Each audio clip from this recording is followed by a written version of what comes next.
বিসমিল্লাহির রহমানির রহিম। আজকে আমাদের 11 দলীয় নির্বাচনী ঐক্যের যে প্রক্রিয়া চলছে, সেই 11 দলের বৈঠক ছিল। আমরা শীর্ষ বৈঠকের এই আয়োজনটা খুবই তাড়াহুড়ার মধ্যে এবং একটু ক্রিটিক্যাল সময় নির্ধারণ করতে হয়েছে। নেতৃবৃন্দ দেখা গিয়েছে অনেকেই সারা রাত এগুলো নিয়ে দৌড়ঝাঁপ করেছেন, আলোচনা করেছেন। তো রাতের গভীরে সিদ্ধান্তটা ফাইনাল করতে হয়েছে এবং সবাইকে সময় মতো অবহিত করা সম্ভব হয়নি। তো সেই হিসাবে এই জায়গাটায় একটু গ্যাপ ছিল, সবাই সময় মতো উপস্থিত হতে পারেনি। এরপরেও আমরা ম্যাক্সিমাম প্রায় 10টা দলই এখানে উপস্থিত হয়ে এই বৈঠকটা আমরা সম্পন্ন করেছি। ইসলামী আন্দোলনের সাথেও নেতৃবৃন্দের সাথে আমাদের কথা হয়েছে, বৈঠকের আগ দিয়ে বৈঠকের মধ্যে থেকেও আমাদের কথা হয়েছে এবং আমরা আশা করছি যে আমরা একসাথেই রাত 8টায় আমাদের প্রেস কনফারেন্স হবে ডিপ্লোমা ইঞ্জিনিয়ার্স ইনস্টিটিউশনে। সেখানে ইনশাল্লাহ আমরা আমাদের চূড়ান্ত বক্তব্য যেগুলো সব ঐক্যবদ্ধভাবে আমরা উপস্থাপন করতে পারবো বলে আশা করছি। ইসলামী আন্দোলনের ব্যাপারে আমাদের প্রত্যাশা যে ইনশাল্লাহ আমরা যেভাবে একসাথে শুরু করেছিলাম আমরা একসাথেই সামনের দিকে অগ্রসর হতে পারবো, আমরা এখনও আশাবাদী ইনশাল্লাহ। আচ্ছা, একটি বিষয় উঠে আসছে, মানে একটু আগে যখন আমরা খেলাফতে মজলিসের নায়েবে আমির ওনার সাথে কথা বলছিলাম, আজকে বৈঠকে আপনারা 45টি আসন সমঝোতার ব্যাপারে 45টি আসন কোথায় দেওয়া হচ্ছে ইসলামী আন্দোলনকে, এরকম একটি আলোচনায় এসেছে।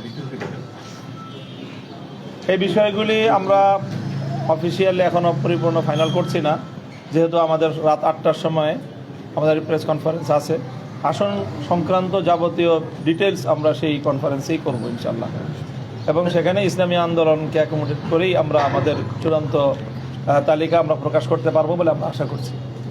তাই ভাই, ছোট্ট করে এই যে আসন প্রার্থীতা ঘোষণা নিয়ে এই যে ঝামেলাগুলো তৈরি হচ্ছে, যেটা ঝামেলা করবো আমরা, সেটা থেকে কি এরকম যদি ঝামেলা ঢুকিয়ে থাকে বা ইসলামী আন্দোলন যদি এখানে থাকা নির্বাচনের পরেও কি এটার আরো বেশি আশঙ্কা করছেন কিনা? আমরা প্রথম কথা হচ্ছে আমরা কোনো ঝামেলার ভিতরে নাই এবং আমাদের ভিতরে যে আলাপ আলোচনা হচ্ছে কিছুটা মত ভিন্নতা হচ্ছে, এটা ঝামেলা বলা যায় না, ঠিক আছে। আর 2 নম্বর হচ্ছে আমরা রাত 8টায় কথা বলব, এখন আর আপনাদের সামনে আমরা তেমন কথা বলতে চাচ্ছি না।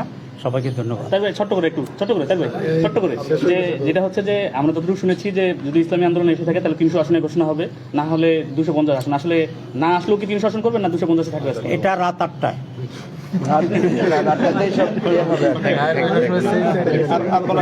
আর ধন্যবাদ সবাইকে, ঠিক আছে। আসসালামু আলাইকুম। বৈঠক তাহলে শেষ হয়ে গেল।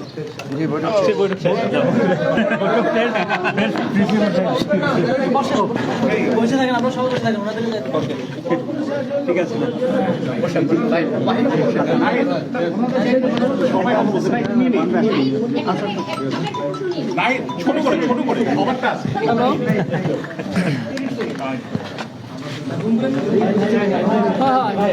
একটা টিকিট দিচ্ছি ভাই, 11 দিনের সমঝোতার ব্যাপারে এখন আমি এখানে আসছি, যে বৈঠক তারা বের হয়ে গেছে এবং সমঝোতার বিষয়ে দেখা যাচ্ছে যে বারবারই বলা হচ্ছে সিদ্ধান্ত জানাচ্ছে এবং এই যে একটা জোট, সেটার ব্যাপারে কি আলোচনা হলো এবং এই জোটটা মিলে কি নির্বাচনে সবাইকে সহযোগিতা করবে কিনা, এরকম আলোচনা। মানে এক বাক্সে ভোট দেওয়ার সিদ্ধান্তে এখন পর্যন্ত একমত রয়েছে কিনা, মানে জোটের ব্যাপারে তো এর আগে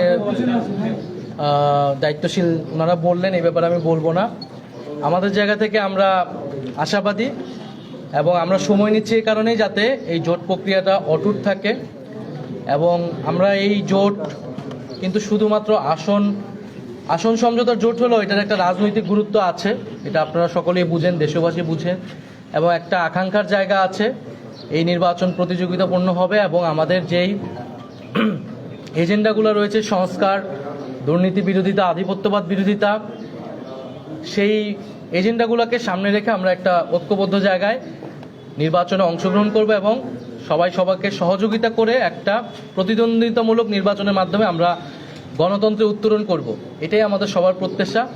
একটা যেহেতু খুবই অল্প সময়ের মধ্যে এই জোট প্রক্রিয়াটা একটা নতুন দিকে যাচ্ছে, সেহেতু হয়তো একটু মতভিন্নতা থাকতেছে, আমরা সেগুলো আলোচনার মাধ্যমে সমাধান করছি। আমরা শেষ পর্যন্ত চেষ্টা করব এই জোট যাতে অটুট থাকে, তবে যদি কারো ভিন্নতা থাকে কিন্তু আমাদের এই জোট প্রক্রিয়া এগিয়ে যাবে। যে প্রশ্নটা করা হয়েছিল যে সবাই সবাইকে যে সহযোগিতা করবে এই বিষয়ে কোনো আলোচনা হয়েছে কিনা, যেমন 11 নির্বাচনের মাঠে না, সেটা তো সমঝোতা মানেই তো সবাই সবাইকে এখানে সহযোগিতা করবে। যার জোটের প্রার্থী হবে, এখন পুরো বাংলাদেশে 300 আসনেই আমাদের কিন্তু এখন আর কোনো দলের প্রার্থী না, মূলত জোটের প্রার্থী হবে। হলে জোটের প্রার্থী যাকেই মনোনীত করা হবে বৃহত্তর স্বার্থে তাকে আমরা সবাই প্রত্যেকটা দল সহযোগিতা করব। ধন্যবাদ ধন্যবাদ। ভাই কার কি কার কি এই যে